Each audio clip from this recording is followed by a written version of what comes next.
Hi everyone, I'm Jessica. Welcome back to my channel. Today we're going to be working on block 14 of the 2024 Scrappy Sampler. Let's get started. For this block, we don't have any new techniques that we haven't been doing already. It's half square triangles and flying geese. So the first thing we're going to do is I'll make one half square triangle with you. So I have these cut out into triangles like we usually do for our blocks.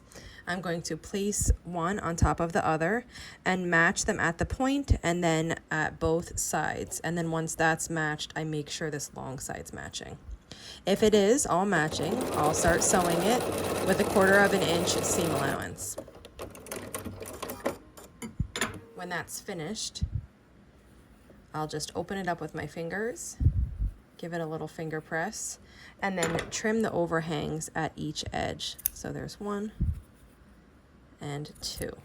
And then this is our half square triangle ready to use. Now for this block, we need 8 half square triangles. So we need 4 of one color, which I have here, just the overhangs are not trimmed, and then 4 of another color. So I'm using orange and blue. Now the orange ones we're going to go on and make a pinwheel with. So I'm going to get these edges trimmed up and then we will start making the pinwheel. And this is going to be the center of the block. Okay, and when you're going to make your pinwheel, just refer to the pattern because you just need these laying out in the proper direction to get the pinwheel effect, but also to have an effect with the rest of the block. This pinwheel is going to interact with the flying geese that are in our block, and we need them laying out a certain way to get the right interaction. And it's really easy to turn these, so just double check as you go. And then once those are together, we're just going to sew this last middle seam here. And here's what the pinwheel looks like after it's made. Now the next thing is going to be, we'll set this aside and we'll make our flying geese. So I'm going to change my foot to 34D. Okay, and for the flying geese, I have, we need 4 total. I have 3 made and I'm going to make the other one with you, but I just want to show you here. So one of our colors is going to be on the left and one of our colors is going to be on the right. You can use any colors that you want in this block, but the one that's on the left should be the same color as your pinwheel. And then the one that's on the right is going to be the same color as your half square triangles that are going to go in the corner of each block.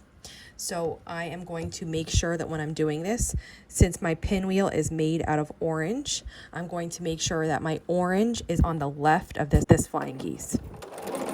And we're just going to sew from one corner to the other using the stitch and flip method. Then I'll trim away, leaving about 1/4 of an inch.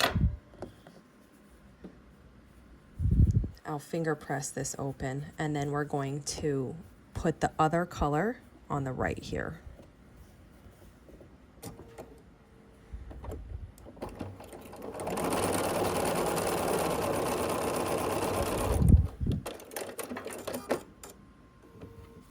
Okay, I trimmed away the overhang, and then this is what our flying geese looks like. So this is the same.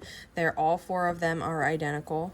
They're going to have the orange on the left and the blue on the right. Now that we have all of our units made, we can assemble our block. Okay, and again, this block is going to be a lot about placement. So just double check on your placement as you go. So I'm using my blue half square triangle to be the top left corner of my block. And that's going to sit right next to a flying geese unit like this. So I'm going to sew these 2 together.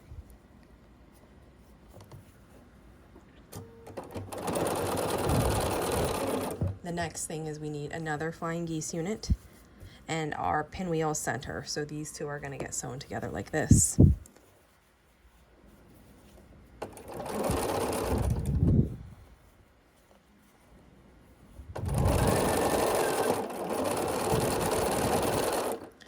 Okay, and another blue half square triangle. This is going to be the bottom of the block. It's going to sit like this, and that's going to be right next to our flying geese.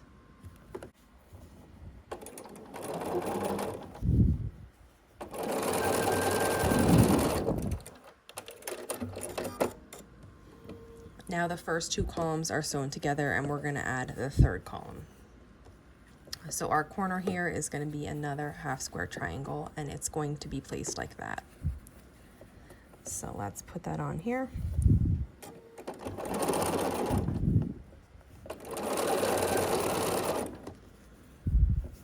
Then we'll use up our last flying geese right here.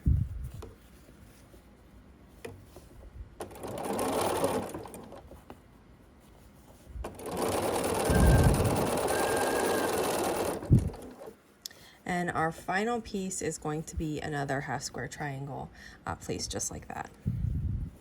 Okay, and when we cut the threads here, we'll have our block assembled in columns, and we'll just need to do our final 2 seams. So this is what it looks like so far. You can kind of get an idea here that your blues are going to be making diamond shapes around the block. There's one there and there's one there. And then the pinwheel is interacting with the orange of the flying geese to make it diamonds that way. So everything looks good. If it doesn't look like the block at that point, double check your placement. Make sure that you don't have to unpick and fix, the placement of one of the pieces. And once you're sure it looks good, then you can go ahead and sew your final 2 seams. Here it is after it's all sewn together. So you can see we have these diamonds from the orange, and then we have these diamonds also here from the blue. And here is what our block looks like when it's finished. I think that the diamonds that form in this block once you put it together look so nice. If you have any questions on making this block, just let me know. And if not, I'll see you back here soon for block 15. Thanks for following along.